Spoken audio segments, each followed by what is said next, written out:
Hey guys, it's Jessica here again, and today we're here for episode 9. So I'm going to be doing kind of a cool twist on Easter egg painting.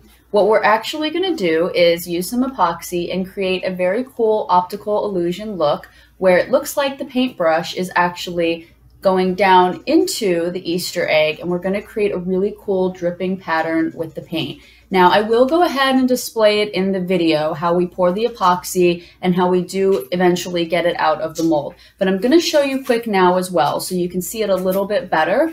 So I actually found these in the dollar store. It's a really cool egg-shaped container, as you can see. And what I do is I pour the epoxy and I let it sit for about 24 hours. It does dry pretty quickly. Now, what you're going to have to do is kind of do this and crack the edges. And what ends up coming out is something that looks like this. So you can see it's a really cool egg-shaped pattern.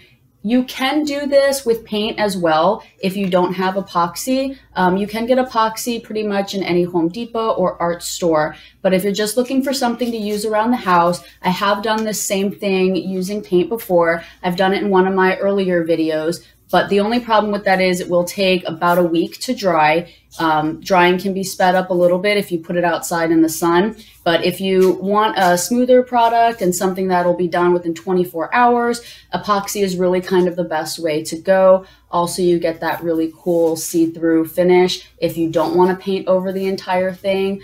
The idea for this is I took an old paintbrush and put it in here so that I can make it look like the paint is actually dripping down over the Easter egg, and we'll do that later on. But we can go ahead and get started. I just wanted to show you kind of the preliminary stuff that I do before the fun decorating part. This is a great project if you have a group of kids that you want to do this with as well. You can pre-pour everything the night before and lay this out for everyone. So I'm really excited to get started. This is going to be a really fun project to do. So thank you guys again for tuning in. And please remember, if you like, go ahead and click subscribe. If you like this idea, I do have some other videos where I show you some really cool ways that you can use epoxy. So let's go.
Okay, so this is going to be the end of this video. I hope that you guys had a really fun time learning kind of a cool, different twist on painting Easter eggs. As usual, I'm going to show you that end product. And of course, I did clear coat it again. So what I think is kind of cool and different about this one is you have this paintbrush sticking out as if the white paint is dripping off of that brush, making that frosting over the egg. And I did, as you saw before, I went ahead and I did the sides so that it's just kind of a continuous look to it. So again, this is something really great to do in a group. There is one other idea I wanted to give you. So when my mom and I used to take a walk on the beach and collect shells, she would always either put our name or our initials on the back of the shell, and she would date it so that we had it to keep for, you know, later on. And I've done that here, and that's something really nice because it turns this little creative project into a special keepsake. So I just wanted to point that out to you. I also wanted to go ahead and say a special thank you to some of the new subscribers that have joined this week. You guys are so very much appreciated. I appreciate each and every single one of you. So again, if you like, click like. Please go ahead and subscribe if you haven't already, and please share this video to anyone that you think might enjoy doing this project or any of the other projects on some of my other videos. So I look forward to the next time, and I hope you have a great rest of your day.